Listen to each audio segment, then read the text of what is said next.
Good evening and welcome to the Cover One Roundup. I am your host, David Fox. With me, as usual, is my co-host, UberHansen, and we are here to talk about the Buffalo Bills defense. I had the link for this video opened in another tab, and I just heard myself on repeat, and it really freaked me out for a second there. I thought it was in the Matrix.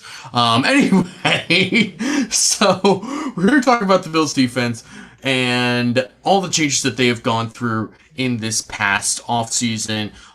Guys going out, obviously, guys coming in, that's normal, but it's a lot of changes that have come in. A new coach that's going to be the defensive coordinator, even though he's not really a new coach. He's kind of an old coach. He's been there for a while. We'll talk about all of this. Before we get too deep into anything, though, Uber, how are you? I mean, it should be a national holiday today. It is my boy Kyle Williams' birthday today, so I will be celebrating. I've been celebrating the entire day, but I'll continue my celebration through this show and through this evening. This is I said this when I put out the tweet earlier that it was very fitting that this was the day we talk about defense, because it's Kyle Williams' birthday and you get to talk about another defensive player that you love, I'm sure, if not multiple defensive players. So there you go. So we're going to talk about just about everything we can with this Bills defense, or at least as much as we possibly can fit into this, and as much as we are actually knowledgeable about, which, to be fair, is actually much more than I would probably give myself credit for initially. But we'll see what happens here. I don't want to put myself too far ahead of things, but before we get into the meat of this show, we are going to hear from our wonderful friends, Greg and Aaron from the Cover One flagship show. Many people ask us the best way to support us here at Cover One, and that is to sign up to become a Cover One Pass member. That contribution helps give us the access to all the data and information we use to create the content that you love. And I think most importantly, brings you into our community of insiders. It's a great community based on Slack. I know a lot of people don't want to be on social media anymore or be in on those conversations. We bring all of it to you right in our great community of educated fans. And most importantly, you get access to our content creators. Even better than that, everybody loves merch. You get awesome t-shirts, a cool decal, and a letter from the Cover One team signed directly to you. All for $60. That gets you the entire season, next year's free agency and draft. $60. Click the link in the description. Cover One Insider. Become one today. Thank you to Greg and Aaron for their immaculate read on that, as always.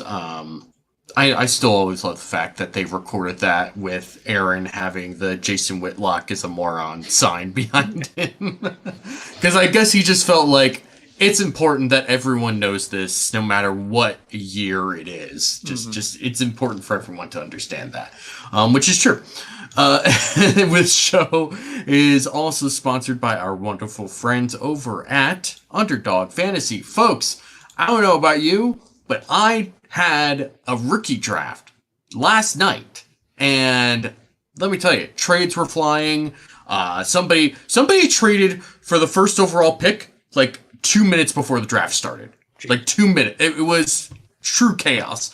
It was not intended to be that close. It was just that the person who had the first overall pick is terrible at responding to DMs, so it just happened to land right before. Anyway, we're not here to talk about my fantasy football league. We're here to talk about your fantasy football league, and one of the leagues that you should be in should involve Underdog Fantasy, because if that one league each year is not enough for you, Underdog Fantasy is for you. All the fun of drafting your own players, but without the waivers and lineup decisions. Best ball drafts allow you to have all the fun of drafting your own team, all the chances to win big, and none of the week-to-week hassle. If you use the promo code COVER1 when signing up to make your first deposit, Underdog will match that deposit up to $100. That is a free $100 in free play. If you use promo code COVER1, sign up today and start winning today. It was a very interesting draft last night. And this morning I got a DM for somebody trying to trade for Josh Allen. Yeah, of course. Of course, everyone wants Josh. Well, so he has Lamar Jackson, and this is a super flex league, so he can play Josh Allen and Lamar Jackson at the same time. Mm-hmm. That's obviously what he's angling for.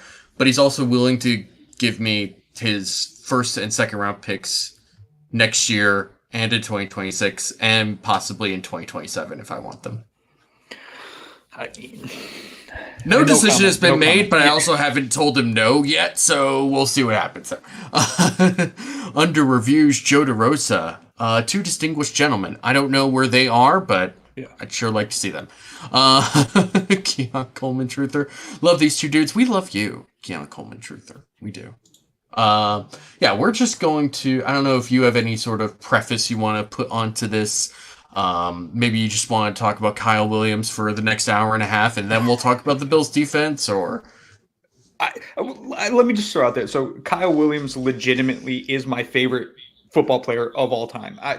And I don't think that a Josh Allen or a Matt Milano or even Jordan Poyer, Micah Hyde, those guys will ever supplant him. It just was, his quality of play was awesome. He seemed like the coolest guy off the field. He was not the most freakishly talented or athletically gifted. It was just this insane motor every single play after play after play after play. And to do it for as long as he did in a single jersey, like, he is by far my favorite football player of all time, and by far my favorite Bills players of all time. I absolutely love Kyle Williams. Kyle Williams is just a baller. And he wasn't always a baller. Like, it took some time for him to really come into his own. He actually had to develop as this sort of undersized 3 tech.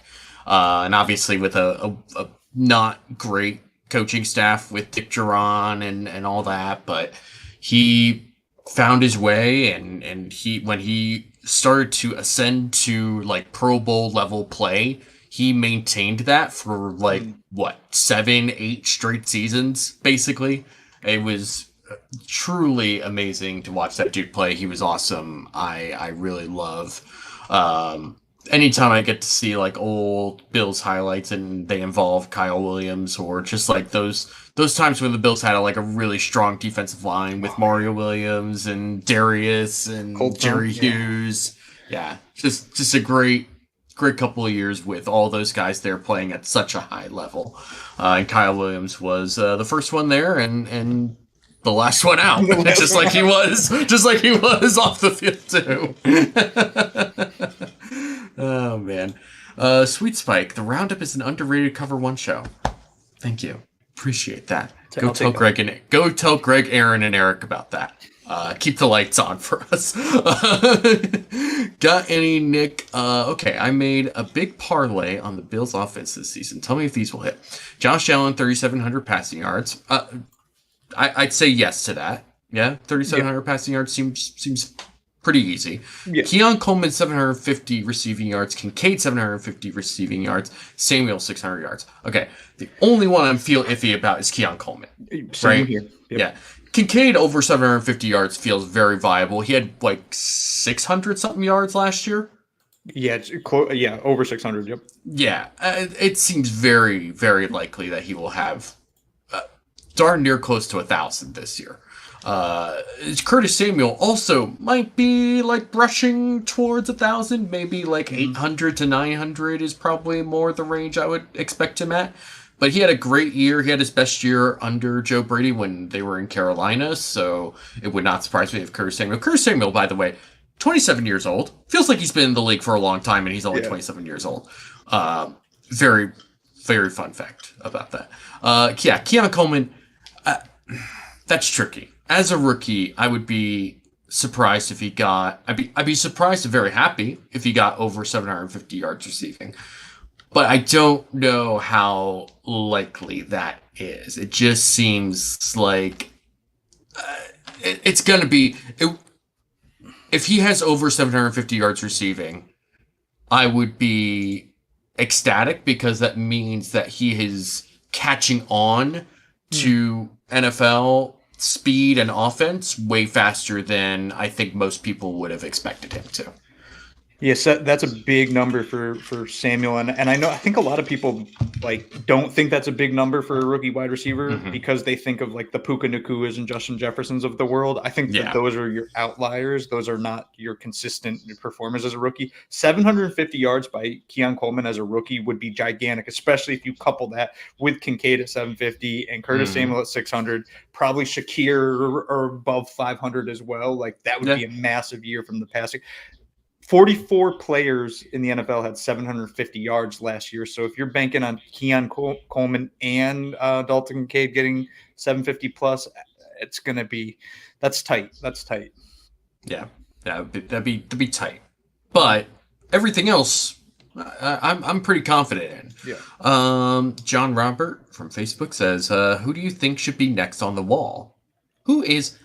I'll be honest. I have no idea who's on the wall. I know guys like Jim Kelly, Thurman Thomas, OJ, those sorts of guys are on the wall. Bruce Smith, I could not tell you. Like, I'm sure Ralph Wilson is on the wall, but Cookie Gilchrist, right? Okay. I'm just gonna look this up. I'm not gonna pretend that I can like kind of sort of make sense out of this. Let's see.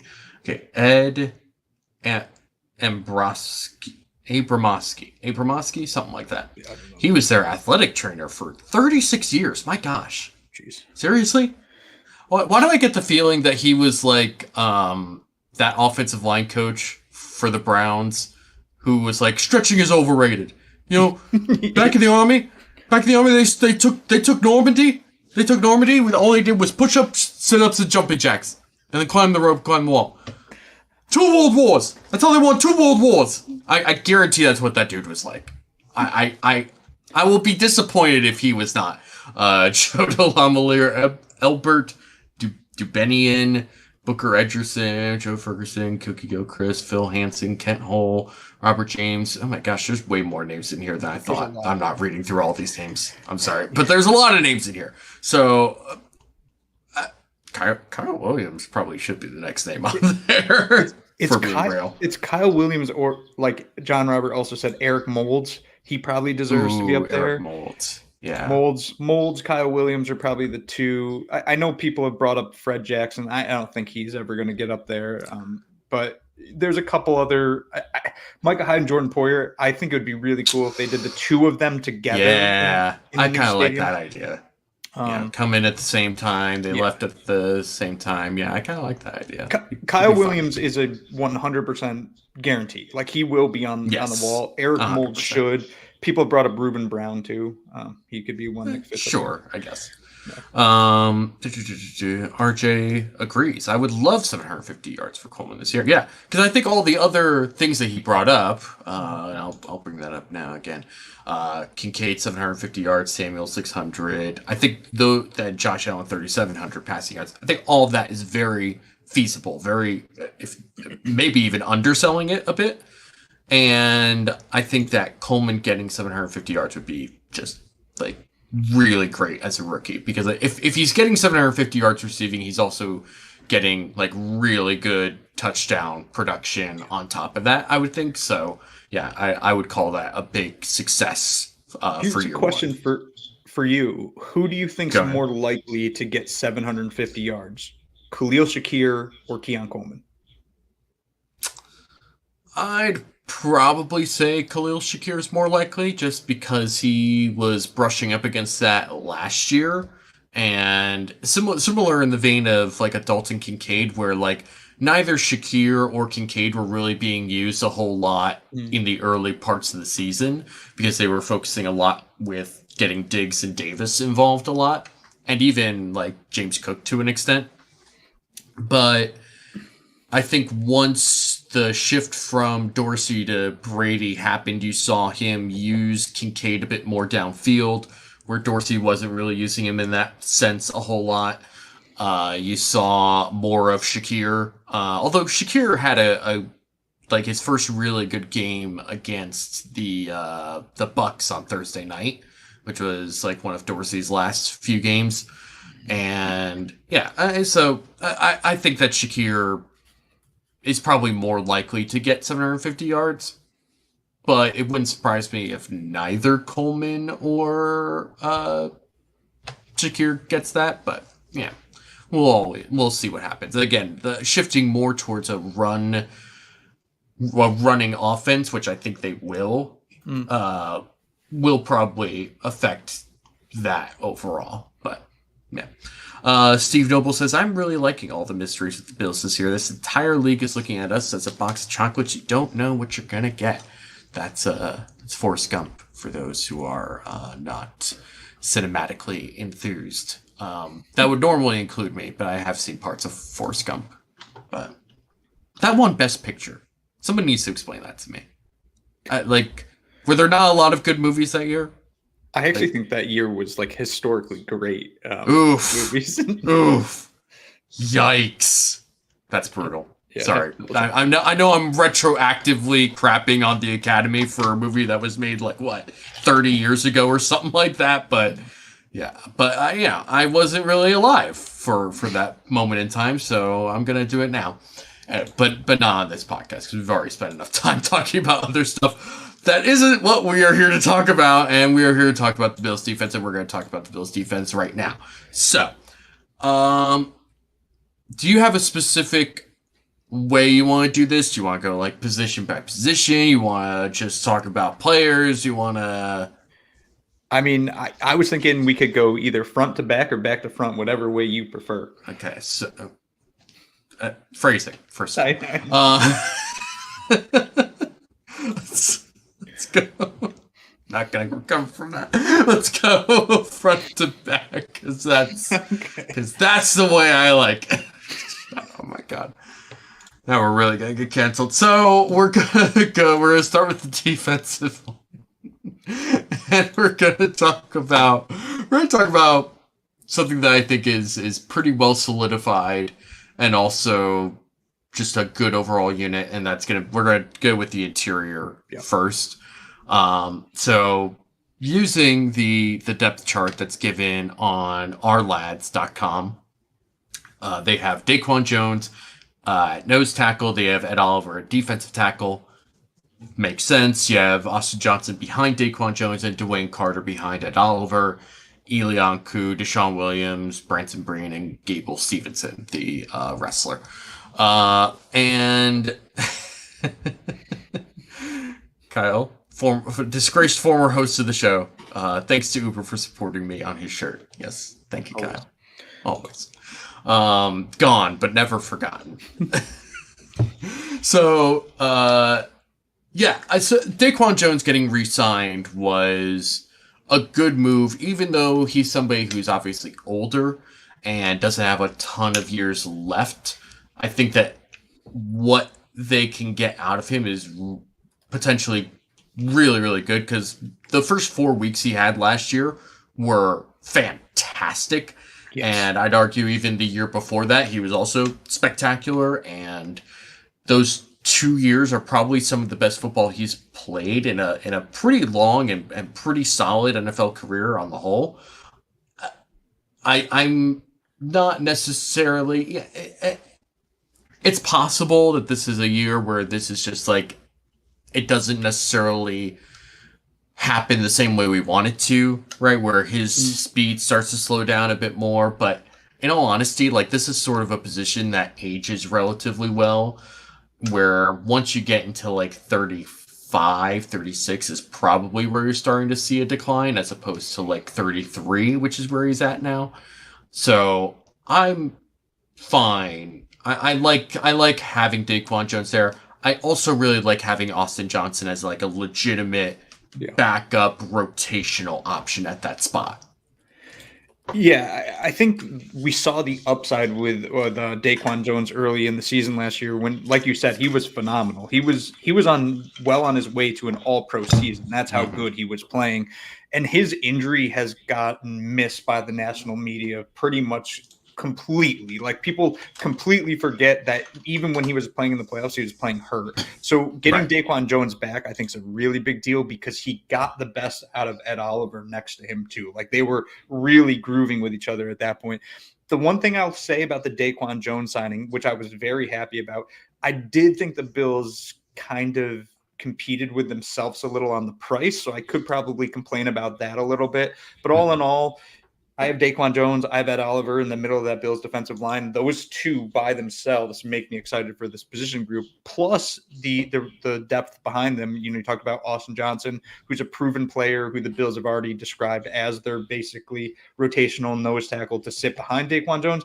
And then Dwayne Carter, I don't think he's a future Hall of Fame caliber player, but he seems like he could be a really, really good player. And right now he's the depth piece. Like, he does not have to be incredible. He just needs to spell Ed Oliver at times, and maybe even come in for a Daquan Jones or Austin Johnson on pass sets or something like that. He's an interesting piece. So that foursome right there is a pretty damn solid foursome at defensive tackle throughout the NFL in comparison to anybody else. Yeah, and the thing with Dwayne Carter that makes me excited is the fact that, first of all, when he was in college, he played a ton of snaps, and being put into a rotation like what you have with the Bills kind of makes me excited that because he doesn't have to play all these snaps now, he's going to be a bit more fresh and a bit more capable than he was at Duke. But the other part of it is when he was at Duke, you saw someone that was able to flex out to the edge at times in certain situations. And having that kind of flexibility is really great and allows you to do different things up front and play different games up front. So this is a really solid foursome, like you said. I mean, Ed Oliver, as I have said since I started doing this podcast, is good. Ed Oliver is good. Like, this is just a good player who has consistently played well since he's been here. I will continue to preach the gospel of Ed Oliver to those who need to hear it. Daquan Jones, Austin Johnson, Dwayne Carter, that's all great. Deshaun Williams is an interesting guy as a depth guy. Somebody who's been in the league for a while. Somebody who has some experience, and if somebody gets hurt, if somebody doesn't perform exactly the way they feel like they will, good piece to have. I feel like all five of those guys are easy roster locks, and we'll talk more about like roster and all that once we get closer to training camp and such. But those five in particular I feel very strongly about, like, they'll make this roster, and Deshaun Williams feels pretty, unless he just totally disappoints in camp and preseason.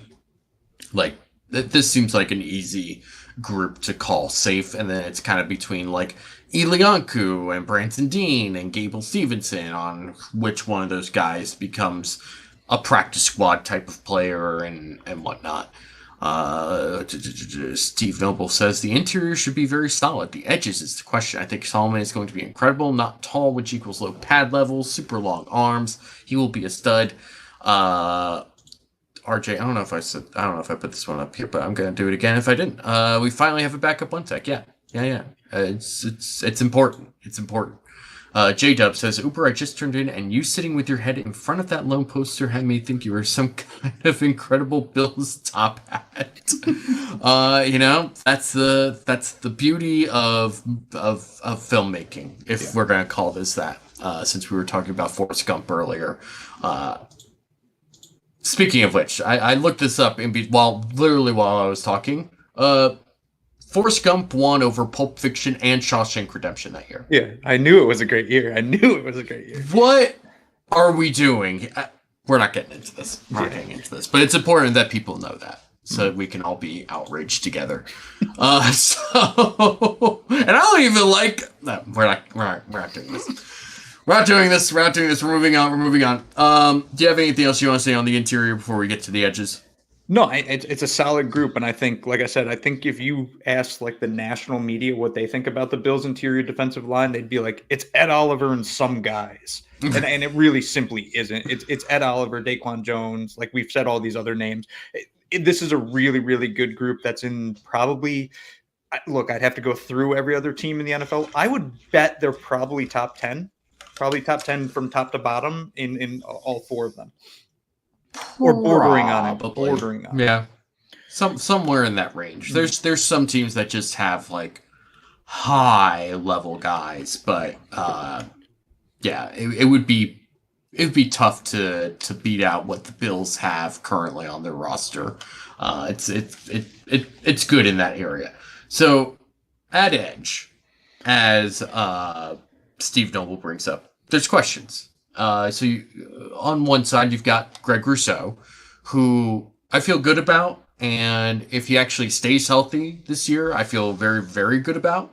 You got AJ Epinesa, who is progressively gotten better, and I was a little surprised that they were able to re-sign him this past year.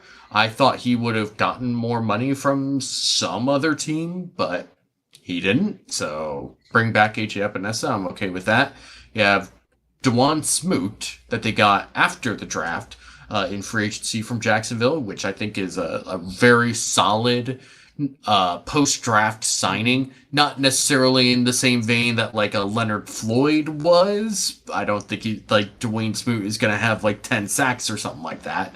But I think he's a solid player, and I like what he can bring in rotation. You have Casey Toohill, who they signed during the regular area free agency. Cameron Klein, David Ogwegbu, something like that. Rondell Bothroyd, Kingsley Jonathan, who's been on the team for a bit. Javon Tallman, who they took in the 5th round. And, of course, the player that everyone wants to talk about is Von Miller. So, with Von Miller, obviously last year was a disappointment because he just was never at 100%. He never made an impact at any point during the season, regular or postseason. He just sort of seemed like someone that had taken a lot of money and now wasn't really doing much for it. And that's fair, and I think that's accurate. However, coming back from a torn ACL at his age, from something that happened in like right smack dab in the middle of the season in 2022, is a hard thing to do. And I think that now, more than a year removed, having an actual off season to go back and work on stuff and do what he needs to do, I'm not necessarily going to expect a specific number, a certain level of production. I also don't think he's going to be basically useless either, because that's essentially what he was last year.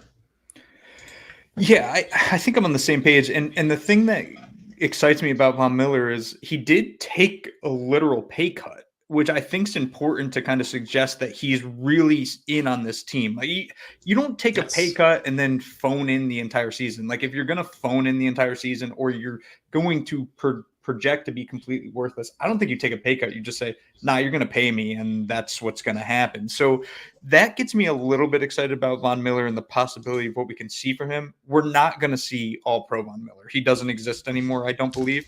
But if we see a Von Miller that gets 7 sacks, I'd probably be happy with 7. So I think he'll be a good rotational piece for the Bills. I almost think AJ Epinesa is the dude that's going to get a big jump in snap share. And like you, I was surprised he really didn't get paid anywhere. He hasn't really got a good snap share with Buffalo. He's posted back-to-back 6.5 sack seasons. And I just found this stat, and I validated it as best I could on Pro Football Reference.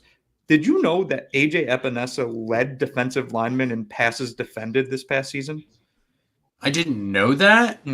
That doesn't surprise me, though. Yeah. He had a lot of those last year. 8 passes defended, and he only played about, 41% of the snaps? 387 snaps. So he's a decent pass rusher. He gets his hands up when he needs to. Like he's a really solid piece. I don't know if I love the upside of the Bills pass rush right now with Greg Rousseau, AJ Epinesa, Von Miller. Javon Solomon seems fun, but I don't know what he is. He could end up being a game day inactive every single week, and that wouldn't surprise me. Right. Dwayne Smoot is up there in age. From my understanding, he's more like a run set type guy. He's not really a pass rusher at this point. So the pass rush concerns me, but it's a fine edge group. It's not great. It's fine. That's where I'm at with this. Yeah, I think knowing what we know right now, I think it's a fine group that's going to rely a lot more on interior pressure than it is from pressure off the edge. And to a point, that's fine. But at a certain point, you just need your whole defensive line to work together. I think ultimately that's probably going to be the case where, it's a unit that will probably look better all put together than it is for each individual player. And there's nothing wrong with that. and that it's a team game, and it should be played in that way. But sometimes you get a dominant player like a Myles Garrett or a TJ Watt or somebody of that caliber, and it just doesn't always matter who you have around them. It's just like, yeah, this dude's gonna perform and play at a high level every week, and it'll be great. So the one thing I keep trying to remind myself, and we had to do this with Josh Allen, we've been do this with a lot of players, is that progression is not linear. Like, there's no way where we can tell how a player is going to evolve. The hope is that Gregory Rousseau takes a big jump in year 4, and suddenly he becomes one of those very, very difficult to defend players. And he has the tools, and he's flashed the ability. He just has very rarely stayed healthy. Even if he's played through an entire year, he's very rarely been healthy, always had a nagging injury. Can he stay healthy? Can he take another step? If he does that, then suddenly this group that to me right now is fine could become good to very good, which would be exciting. Yeah, I agree with that. All right. We're going to move on to linebackers, which, for my money, is pretty easily the strongest group of this defense, and I don't think it's that close either. Because you have, obviously, Matt Milano, who, just before we went on, he said his camp picture was him with a visor helmet.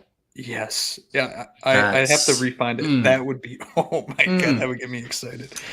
If that's good stuff. That's good stuff. That's what I like.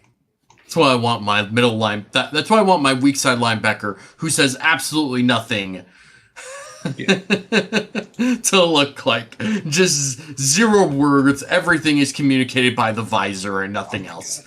Oh, that's good stuff. That's what I like. But you have Matt Milano, who is just a phenomenal player. He's been a great player since he came into the league in 2017. Unfortunately, got hurt last year and really cut short what was already a really great season for him, much the same way that Taquan Jones had his season cut short despite having such a great start. I really like having him maintain and be part of this defense. We know that the likelihood of him getting injured in some capacity, whether it's, something devastating like it was last year, God forbid, or even something as mild as just a hamstring pull for a week or two, is probably going to happen at some point or another. But regardless of that, a good player when he's healthy, a great player when he's healthy.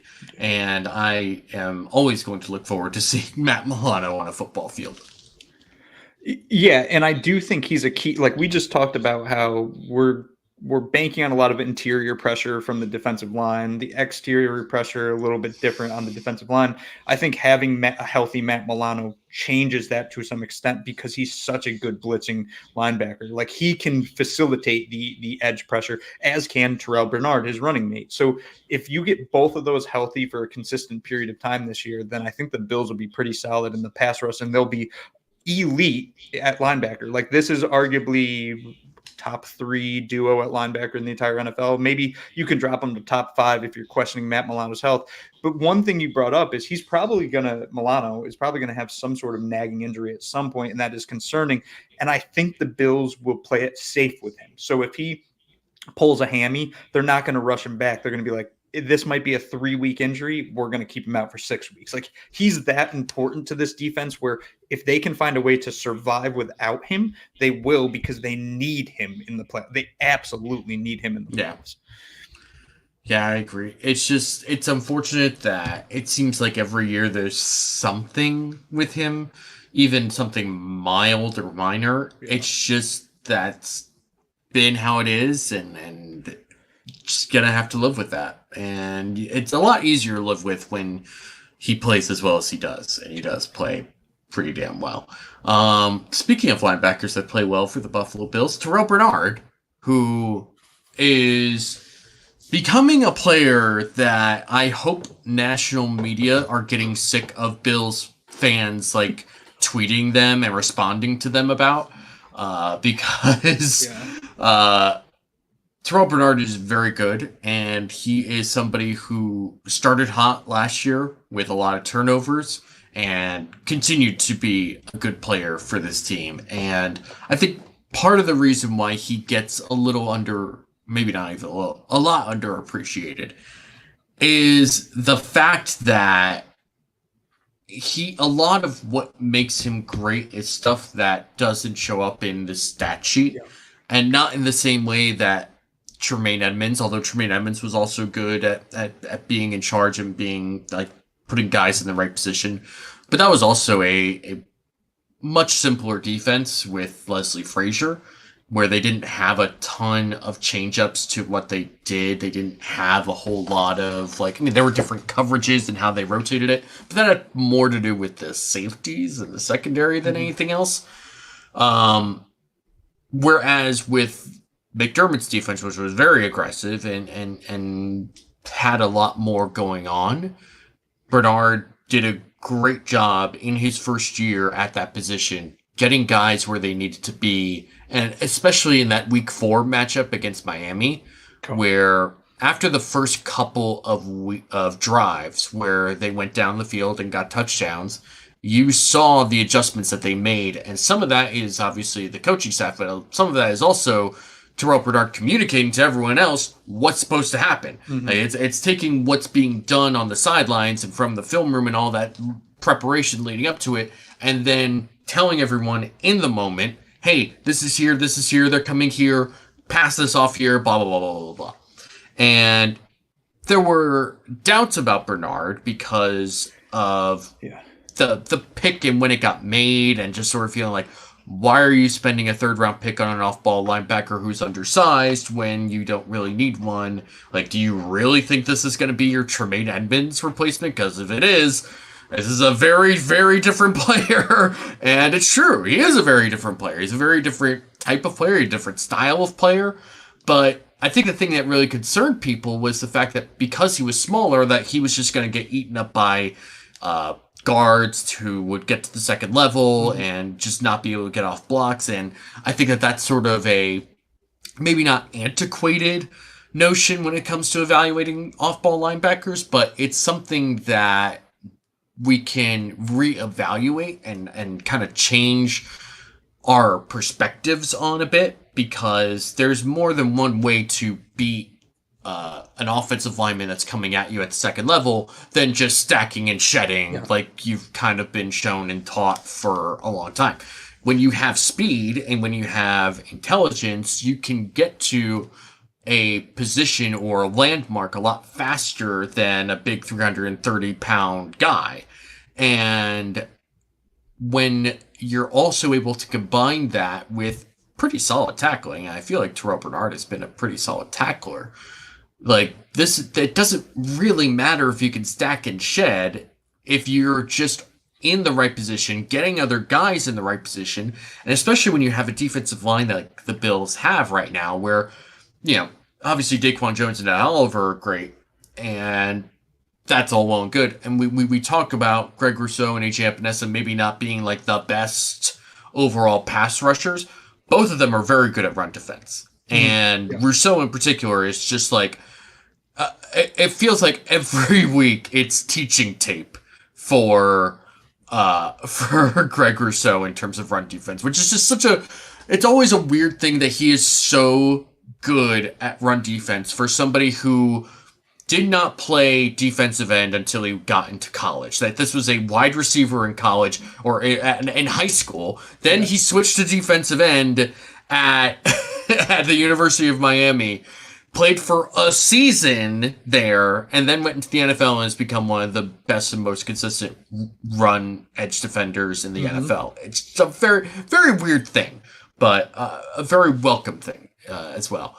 We also welcome just the typical new to the show.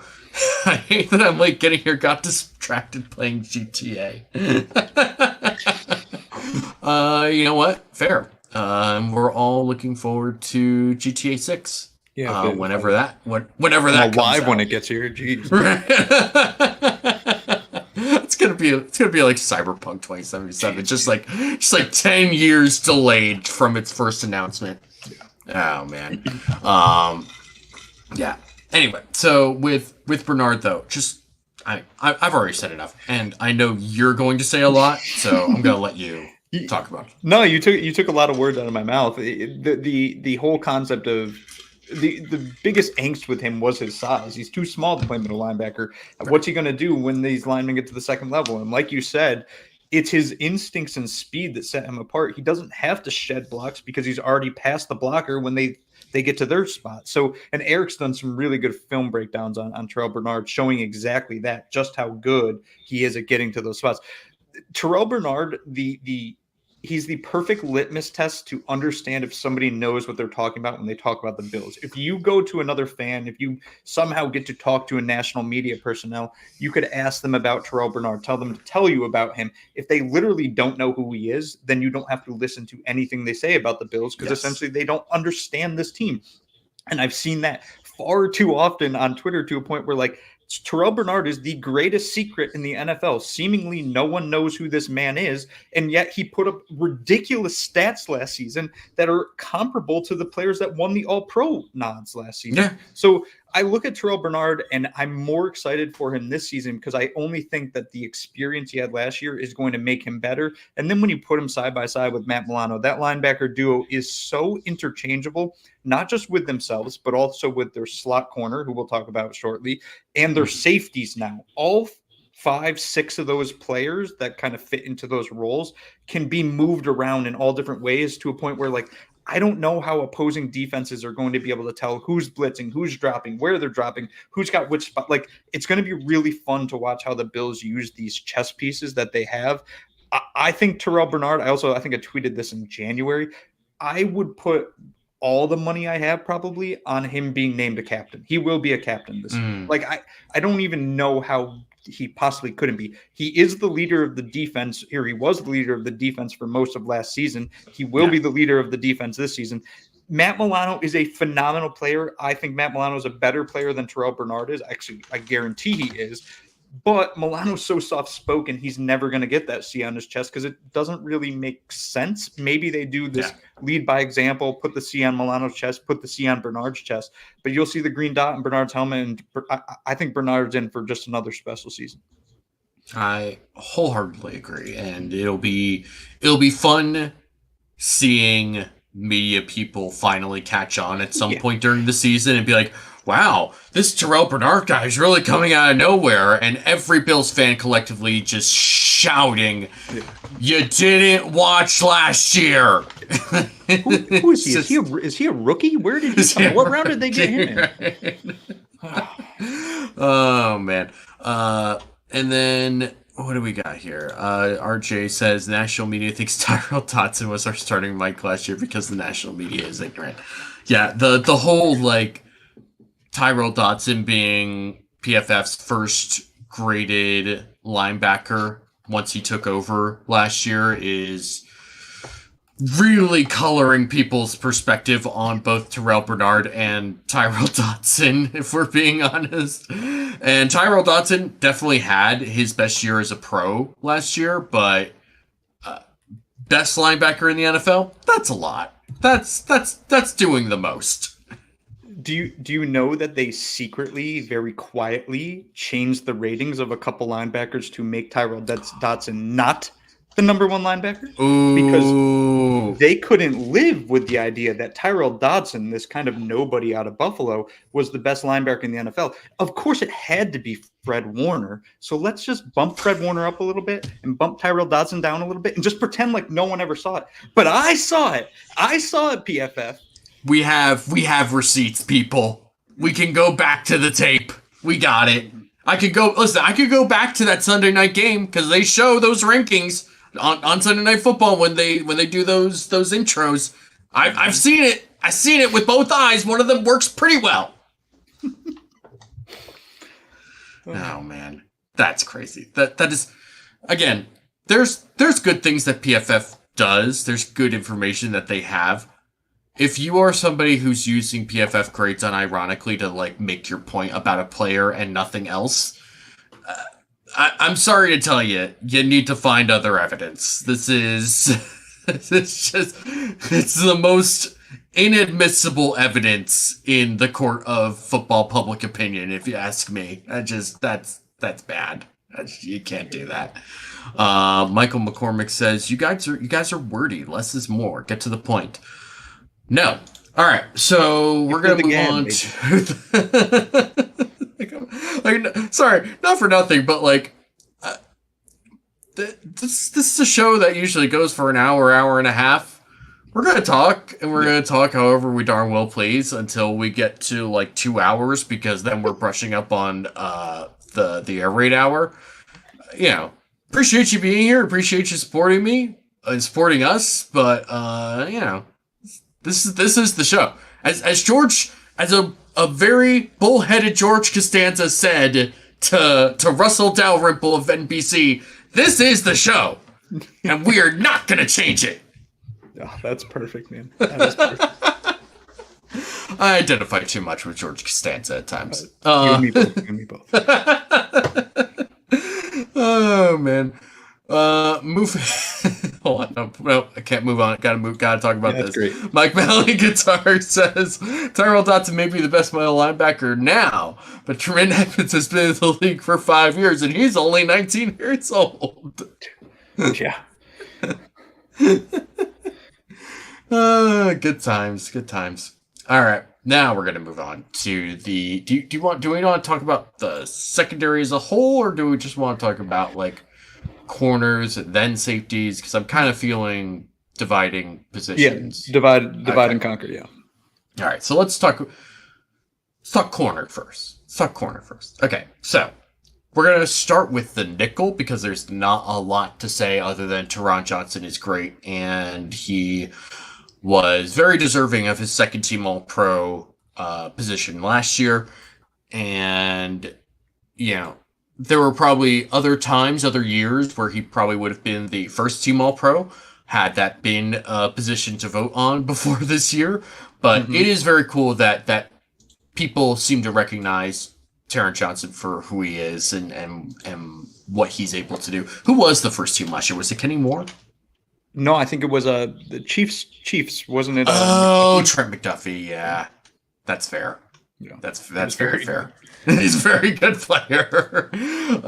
It is kind of fun. That's a low key another way to kind of see if somebody knows what they're talking about. If like somebody tries to be like, oh, well, the Chiefs will be fine at cornerback without L'Jarius Sneed because they've got Trent McDuffie. And it's like, Trent McDuffie is a nickel? Yeah. It's like saying the Bills will be fine if they get rid of Christian Benford because they've got Teron Johnson. Yeah. It's just like, that's not really how this works. Yeah, I don't want to see Teron Johnson on the outside. Oof, man, no. I want my Teron Johnson opinion untainted by bad play on the outside.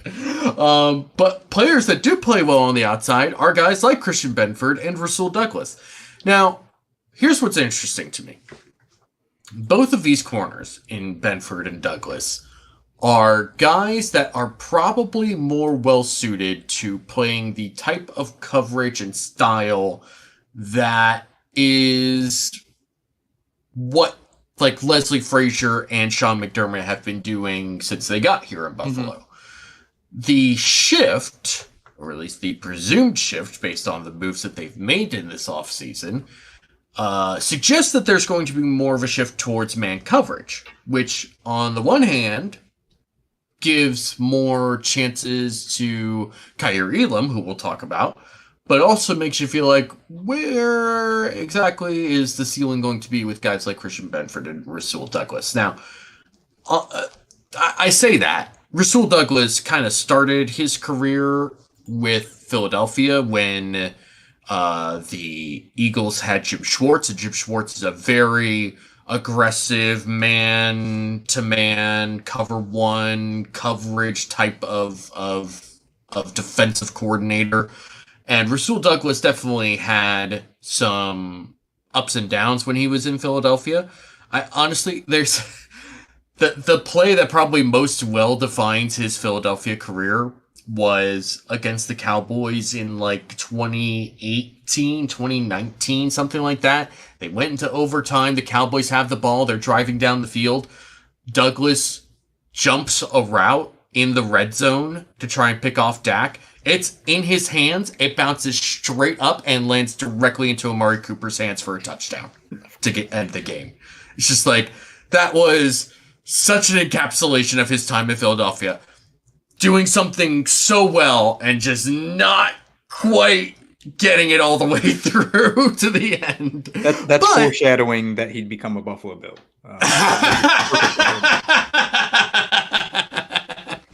Oh God, that's too true. That's too true.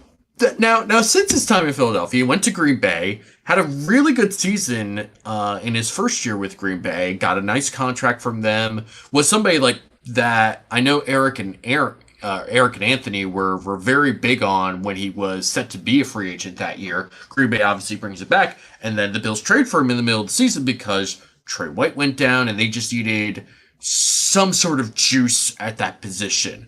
And juice is what they got from Rasul Douglas. Yeah. I mean, he was responsible for a lot of turnovers last year. Yes. Even if he wasn't necessarily like the one who was punching the ball out, he was recovering the ball or he was making an interception. Like, he did so well for the Bills last year. It was actually really impressive for somebody to come into this defense in the middle of the season and play at the level that he did. And it's unfortunate that in the playoffs he was so clearly hurt that he wasn't able to perform at that level, especially in that Chiefs game. That was unfortunate. Yeah, he forced six in the regular season. He played 9 games with the Bills, started 8 of them. I think that the 9th game was that first one where he barely, or no, against Cincy, he played a ton. But yeah, so in 9 games, he had 6 turnovers. He accounted for 6, 2 fumble recoveries and 4 interceptions. Like, that's all pro caliber numbers right there. In that short subset, he's phenomenal. Like, assuming he's not all pissed off about this contract, which I'm not going to bank on that idea, is really existing right now. Like, the Bills won't extend him. They don't want to, keep him beyond his 30th year, etc. Rasul Douglas is the starting corner. And then you brought up Kaiir Elam, so I'll kind of lead into that a little bit. Yeah. So the other corners, and you're right, I think there is going to be some sort of a shift towards man. Christian Benford's too damn good to put on the bench. And I know that he's more suited for that zone and that defense that Leslie Frazier plays and Sean McDermott's been playing. But he's just consistently beats Kaiir Elam out every single time they've both been in the league. Like, Elam's had his chances. He just can't get past Benford. And I would be absolutely shocked if suddenly this offseason the Bills see something in Elam and they're like, hey, you know what, Christian Benford, we're going to put Elam on the field to start. Like, I just don't see it happening. So for me, Elam is their reserve corner when Benford inevitably gets hurt, because he gets hurt every single year, or when Rasul Douglas gets dinged up. Like, you can bring Elam in. That's fine. That's really good player to have as your CB3 on the outside. I just don't see a path for him to start. Like, I can't put Christian Benford on the bench, not with the way he's played consistently for the past few years. He hasn't been elite. He's not, Sauce Gardner, but he's pretty damn good.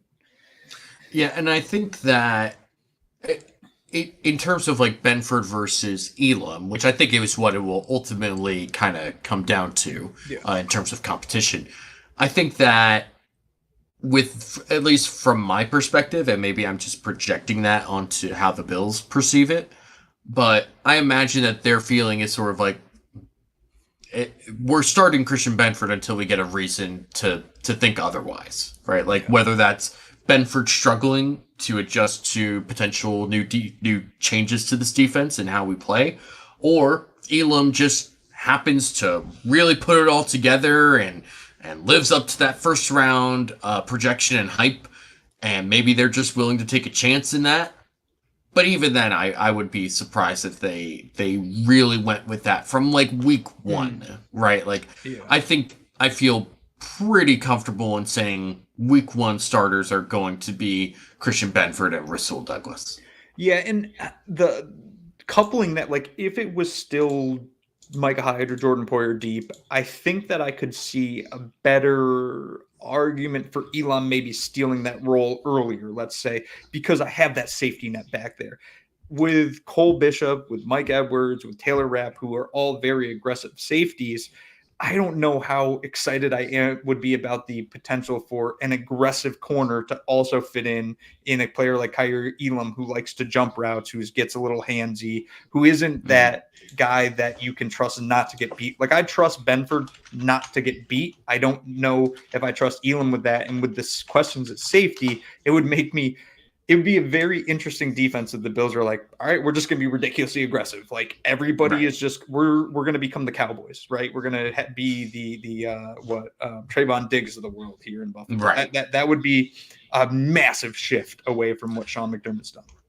It would be a very, very big shift. It would be very different from what they've done in the past. And I don't think they're going to make like huge, giant wholesale changes of that level. But I think there will be a certain shift in percentage in what's played and what isn't played. And hopefully that shift will create a bit more confidence in Kaiir Elam and will lead to generally better results from him. Outside of that, you've got Kyron Brown, Jamarcus Ingram. You're my boy. God. Kyle Salagi, disgraced former co-host, Kenny H. Lovely. I don't know why he likes this guy so much. But I'm taking the shirt off. But he likes Kenny H. Lovely, so I will keep half an eye on him during the many storylines that will come out during training camp, I'm sure. Moving on to safeties. And I think this is a really interesting discussion to have. Because I think that there are 3 legitimately starting caliber safeties on this roster right now. And that's Mike Edwards, Taylor Rapp, and Cole Bishop. I understand that there are people that have certain feelings towards Taylor Rapp that are not positive. I am not one of those people. I feel like the hatred, I don't even want to say hate. Some of it's hatred, but I don't want to like straw man this whole argument out. There's the overall opinion on Taylor Rapp is not very high. Yeah. And I understand that he didn't like do a ton last year because you had Hyde and Poyer there for all of last year. But I also think that this is somebody who fits well in this defense and got he got a 3-year deal from this team in the offseason. So I think if there's people who feel like, maybe they go with Cole Bishop and Mike Edwards, if Bishop is like, really impressive in camp or something like that, I don't necessarily see that happening. And I think if we're projecting a starter for week 1, I think the only one that I feel comfortable saying is going to be a week 1 starter is going to be Taylor Rapp. Mm-hmm. Yeah, I'm with you on that. And I think of this the same way I think of issues Bills fans tended to have with Levi Wallace and Dane Jackson to a different extent. But you have to scapegoat somebody when something's not working, and when you have beloved players like a Jordan Poyer, like a Micah Hyde, like a Trey White, and the Bills defense wasn't really working well, and then you're like, oh, well, Taylor Rapp sprinkled in there a little bit. Who the hell is this guy? He can become the scapegoat, so he starts getting a lot of the blame for things that aren't necessarily his fault. He wasn't perfect last year. He is a bit of a heat-seeking missile to a scary extent. Like, he comes flying in head first, which is a little bit disconcerting, but he's a solid safety. He has been a solid safety his entire career. I will constantly hold the argument that when he took that $1.7 million contract last year, I was stunned because I can't fathom this world where there's 64 better safeties in the NFL than Taylor Rapp. He is not the 65th best safety. He's assuredly in the top 64. So this concept that he basically got near a vet minimum contract to come play in Buffalo on basically a year where they said, all right, just show us what you have in these sub packages, which is exactly what he did. And then the Bills were happy enough with what they saw to say, okay, 3-year deal. He's a starter. Like, he's going to be the starter. And then the conversation is, like you said, it's Cole Bishop or Mike Edwards. Which one are the Bills more comfortable with? And then that creates the whole conversation. Well, Sean McDermott never plays rookies, so it's going to be Mike Edwards. And it might be Mike Edwards. Yeah, I think it's very possible that Mike Edwards starts the year. But here's what I want to actually talk about. So I know last year, because Taylor Rapp and Hyde and Poyer were all here last year, there was discussion about like 3 safety looks and how often they would do that. Do you feel like with Edwards, Bishop, and Rapp that they'll explore that possibility again? Because there were times when all 3 of those guys were on the field and they would use, one of those guys as an extra linebacker and all that sort of stuff. Do you feel like Rapp, Bishop, and Edwards can present complementary skill sets that will be able to help each other if they deploy them all at the same time in 3 safety sets? When the Bills started doing that, when it coincided with Milano's injury, as they were trying to work through things. So the way that I look at it is like 3 safety sets sound really fun because I think these 3 players all have something to bring. But then you're going to have to take off of one of Matt Milano, Terrell Bernard, or Teron Johnson. Like, you're going to have to take one of those players off the field.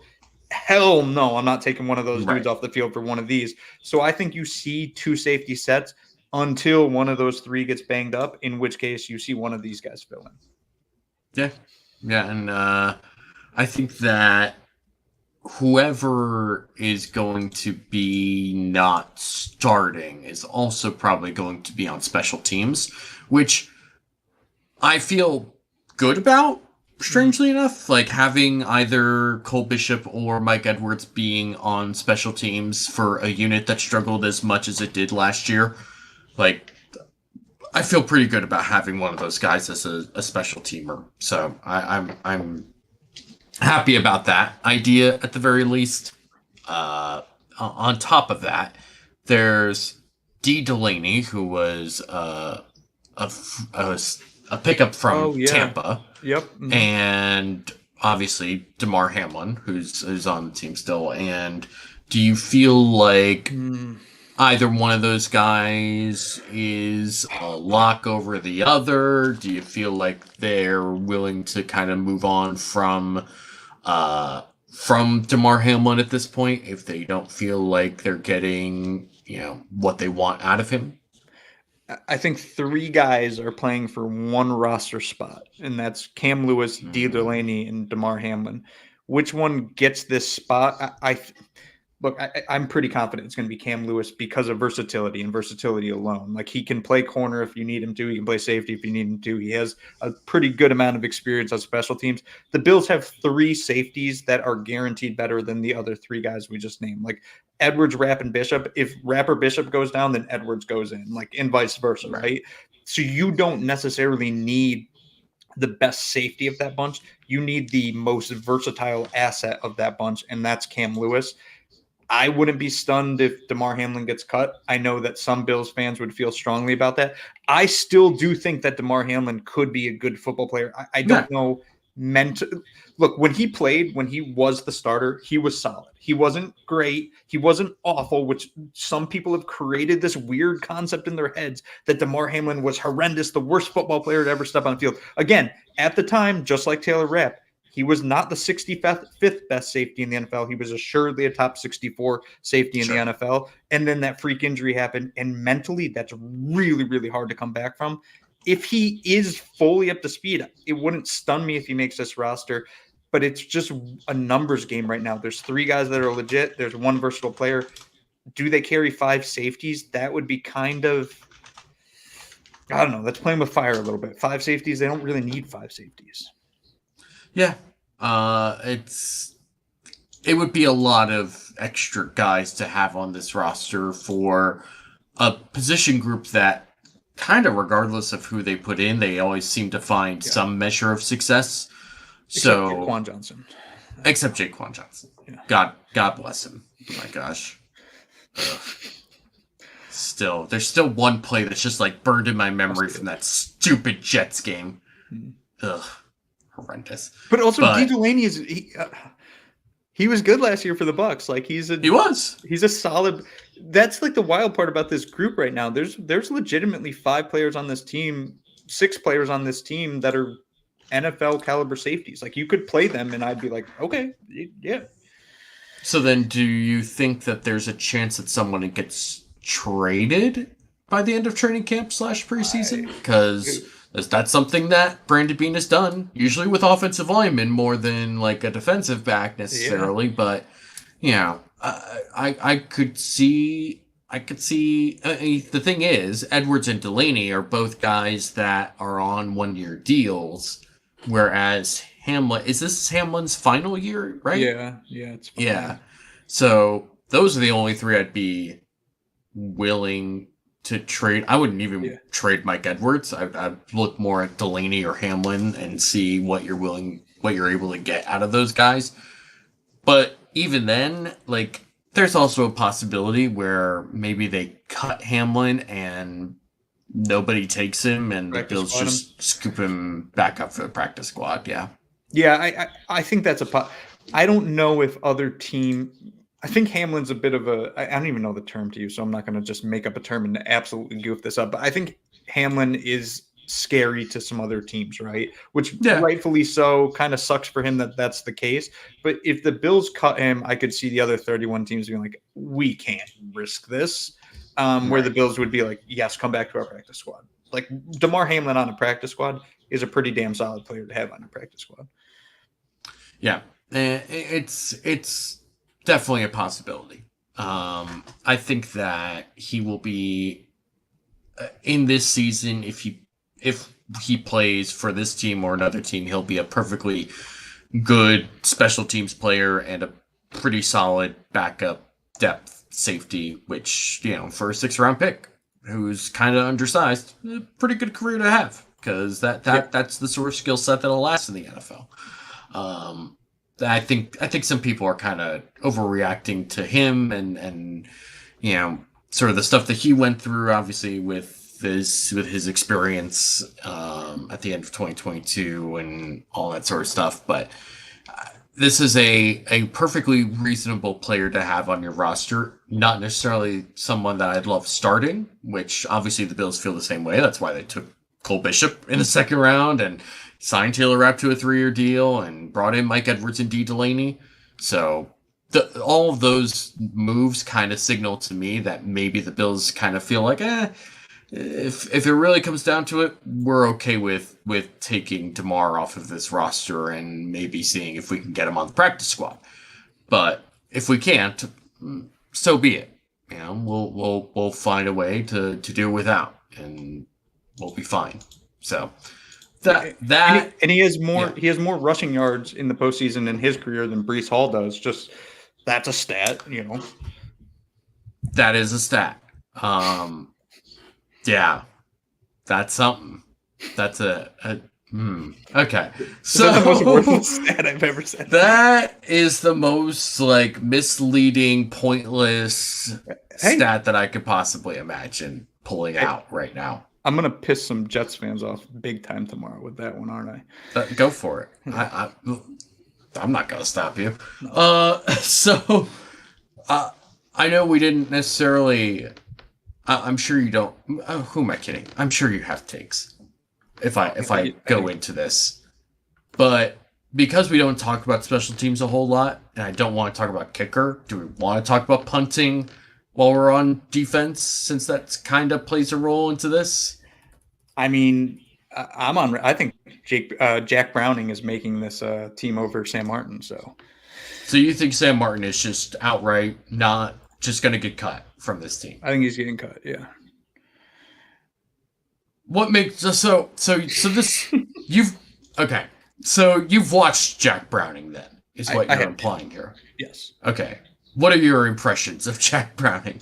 So he's got a absolute cannon of a leg when he punts. He also can kick, and that's the thing that I'm banking on right now. And I know that kind of sounds wild and wacky and crazy, but the fact that he can kick gives him a leg up, pun intended, on Sam Martin to me, just because I think that there's going to be some questions around Tyler Bass this season. And I still think Tyler Bass is a very good kicker, but I think the idea of the Bills being like, we got another dude in case that has some kicking experience, plus the new kickoff rules, maybe the Bills say we don't want to put Tyler Bass out to kick, let's put Jack Browning out to kick. He can do it.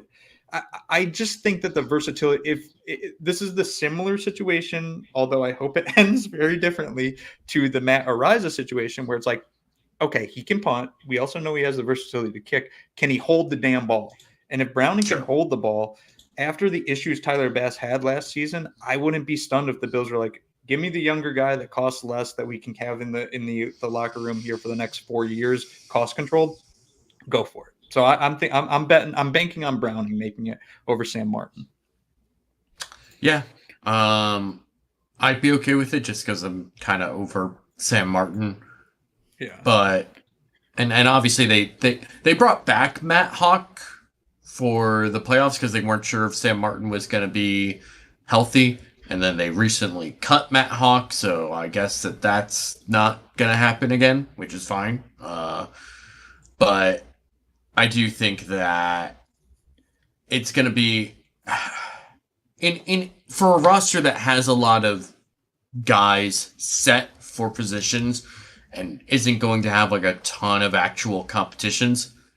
That's going to be an actual competition. Yeah. And I hope that they follow that through all the way to conclusion. They don't just get to like, I don't know, antsy about making a decision one way or another, that they actually try and push these guys as much as they can and give as many opportunities as they can. So that's what I'm hoping for. Yeah, and I will say that them cutting Matt Hawk made me more confident in this very inconsequential to an extent belief that Jack Browning is going to make the roster, because if they legitimately didn't like what they've seen from Browning so far, they'd be like, all right, we'll go with Matt Hawk and Sam Martin. Whoever is the best of the worst will make this roster. The fact that they said, all right, Hawk, you're not as good as that guy is, like, it just tells me that there's a legit competition here. And again, we're talking about punter. The Bills punt less than basically every other team. So what's it matter? I don't know. Special teams gets me excited. So that's fair. That's very fair. Mm-hmm. I guess. All right. Do we want to talk about coaching changes for the defense at all? More specifically, at the very least, I want to talk about Bobby Babich. Before we get there, just really quick, do you have any strong feelings about who the returner is going to be at all? No. Okay. Not really. I honestly don't either. And I don't really think that, which kind of scares me, that the Bills don't have a guy that I can look at and be like, oh, he'd be a really, really fun returner to have, because it seems like some other teams are banking on this being a very valuable part of their team. And the Bills essentially are like, we got Josh Allen. We don't give a shit if we return the ball 5 yards or 100 yards. Like, it doesn't matter. So anyway, we can move on. They've got Shakir. They've got Ty Johnson. I don't know. Neither of those guys are all that exciting. I agree, but whatever. I'm not going to spend a whole lot of time on it. Let's talk about Bobby Babich. Yeah. So this is a very interesting hire. One, because he's pretty young, right? Like, this is a young coach, but in the few instances where he's been able to speak at press conferences and whatnot, you kind of see why they were willing to give him this particular job right now, and why he was able to interview for other jobs with the Giants and the Dolphins. And this is somebody that it would not surprise me if in a few years this is somebody else's head coach, right? Like, this is where he's got obviously a great pedigree coming from Bob Babich, his dad, who was a long time linebackers coach, was probably most famous for coaching up guys like Lance Briggs and Brian Urlacher in Chicago. But Bobby Babich, since he's been in Buffalo, I mean, we talked about Tyrell Dodson having his best season last year. Part of that is because Bobby Babich was his linebackers coach. And somebody like Jordan Poyer makes a first-team All-Pro with Bobby Babich as his safeties coach. So he's hit different parts of this defense.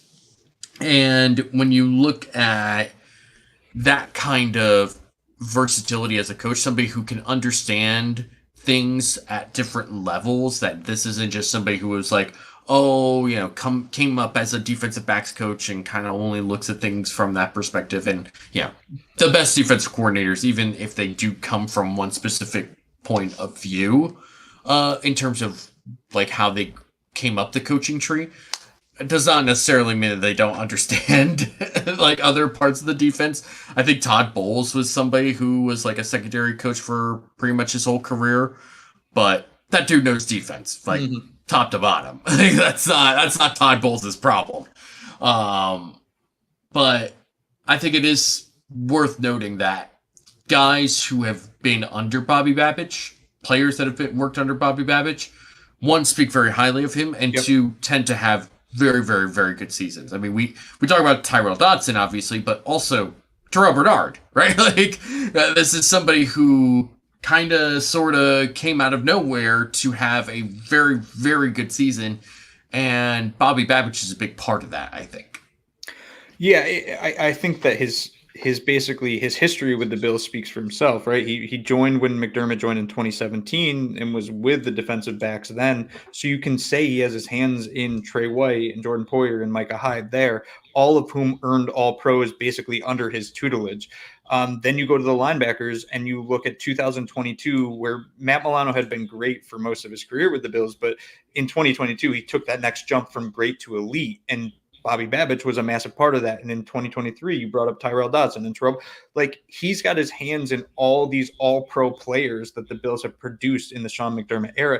And I will say, to that extent, to me, Sean McDermott is the peak of defensive back coach in the NFL. I do truly believe he is the best defensive backs coach in the NFL, and he can get the best out of any player. The fact that he trusted this guy, trusted Bobby Babich, to be the one that basically mentored his defensive backs. And again, starting out with the entire DB room and then going into the safety role, which is by far the most important position in the Bills defense, especially Micah Hyde and Jordan Poyer's roles over the past few seasons. Like, the fact that McDermott trusted him gets me excited about his knowledge as a defensive backs coach. And then we see what he can do with the linebackers, which have the ability to defend the pass, have the ability to blitz, have the ability to stop the run. Like, he fits every single part of what the Bills need from a defensive coordinator.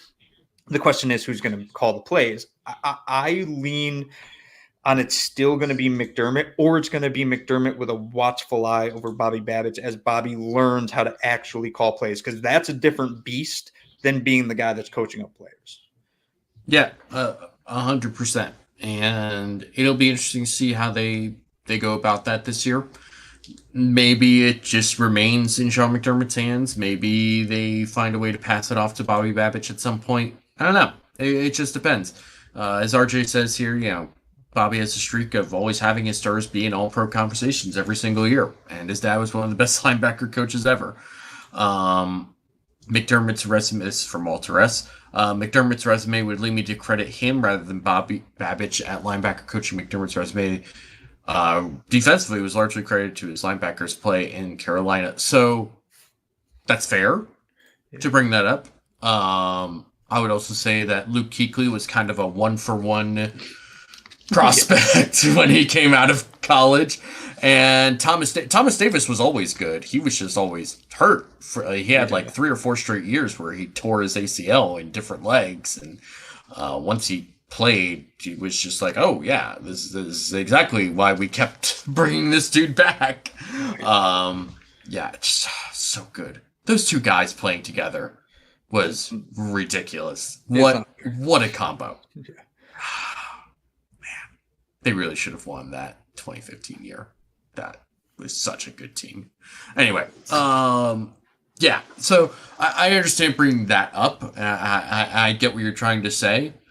But kind of like what RJ pointed out, like whether it's safeties or linebackers, like the guys that are coached by Bobby Babich are put into really great positions and seem to be coached up very, very well. So that's what makes me excited about Bobby Babich and some of the changes to the defense in particular.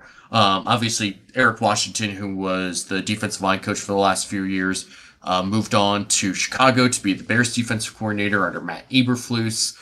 Some other guys have been brought in, some younger guys. So it'll definitely be interesting to see what the changes will actually look like in reality. But I'm excited to see what that'll actually look like, because we spent, like, from 2017 to 2022, we saw more or less the same defense go out there. And, you know, there were changes, you know, when they had Lorenzo Alexander here, right? Like, he was used in certain situations, and they found a way to utilize his skill set. But there was also, it was largely the same defense the majority of the time. And it was also a good defense the majority of the time. That's why they felt comfortable bringing it out every single year.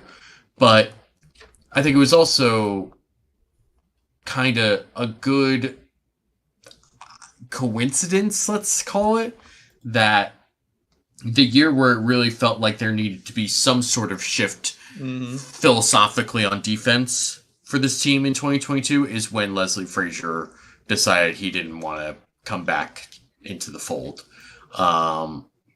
And so McDermott decided he was going to take it over, and you saw more of a McDermott kind of style in defense. And I always thought it was funny during those offseason conversations when McDermott basically said he was going to be the de facto defensive coordinator, and people were like, this has basically been his defense since he's gotten here, so I don't know what's really going to change. And it's like, and then you had Ron Rivera at owners' meetings being like, yeah, I mean, I had Sean as my defense coordinator, and he's very aggressive. And there were times where I had to tell him, like, you need to pull it back, buddy.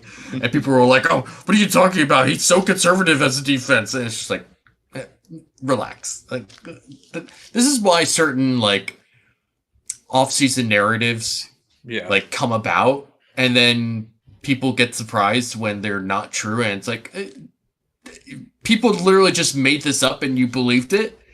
And now you're surprised that it's not true.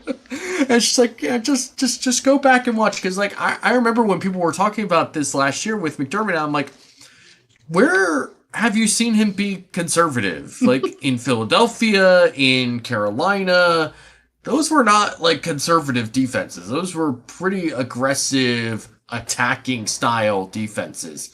And that's exactly what the Bills did this year. And to a point, at certain points, kind of like what Ron Rivera talked about at those owner meetings, he was like, listen, I kind of had to tell him to pull it back at times. And there were times where you kind of felt like he needed to pull it back this past year.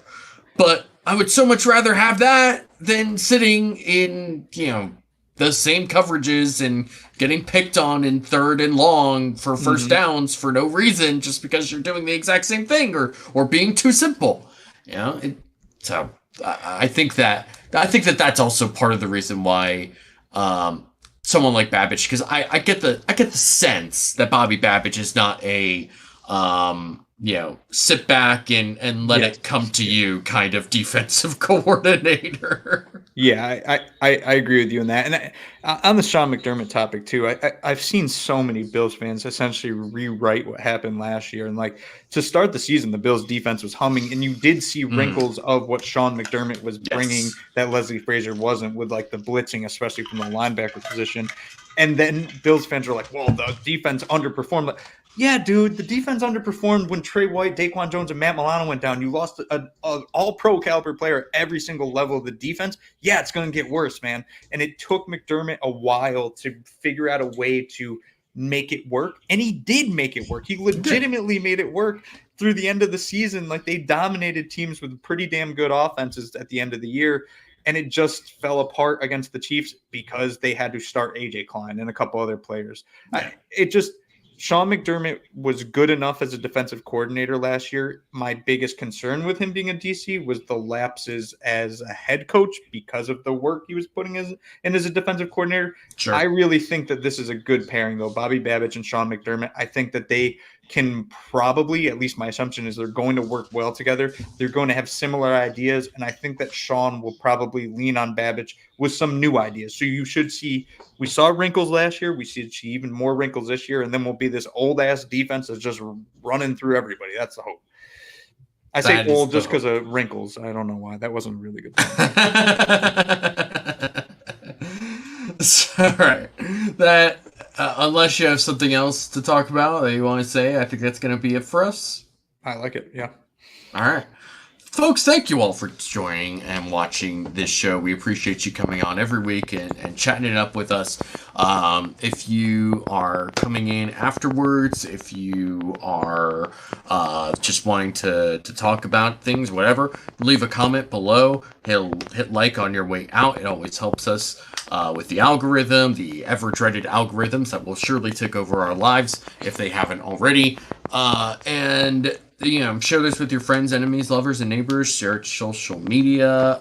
If you are interested in supporting us, those are always great ways to support us. But if you want to support us more directly, as we showed at the top of the show, we've got Cover One Pass, which is now shifting. One of our benefits, which is a Slack channel, is actually moving over to Discord today. Just moved over to Discord, which I think is a much better platform than Slack, and you'll be able to interact with people a little bit better, and we'll be doing some different things with Discord that we weren't able to do with Slack. So looking forward to that in the future. On top of all that, you get exclusive content, you get some nice swag from us, including a shirt and a decal, you get a nice letter from Eric, Aaron, and Greg. God, man, I'm gonna regret not getting that name off the top of the dome. But yeah, it's really just a great way to support us. You get a lot of access to different things, including Greg's salary cap breakdown. It's really great. All of it is totally worth the money that you pay for this. It's the best way to support us. So if you are able to do that, we really appreciate it. And for those who already are One Pass subscribers, we really appreciate you for joining and for being able to support us in that way. Again, we are also sponsored by Underdog Fantasy, and if you want to sign up with the code COVER1, go do it. It's totally worth it. Uber, where can the people find you? At UberHansen. Oh my gosh, I can't find it. It's right there. On Twitter, tweeting out nonsense. I have a feeling this weekend I will have quite a few beverages, so I'm sure I'll be tweeting out nonsense for most of the weekend. So if you enjoy nonsense, follow me on the old Twitter. You can find me at DFAUXY or at DFoxy on Twitter. Thank you all for tuning in. We will see you all next week with some sort of stream of something about something or another. Thank you all for coming. We will see you all next week. Bye-bye.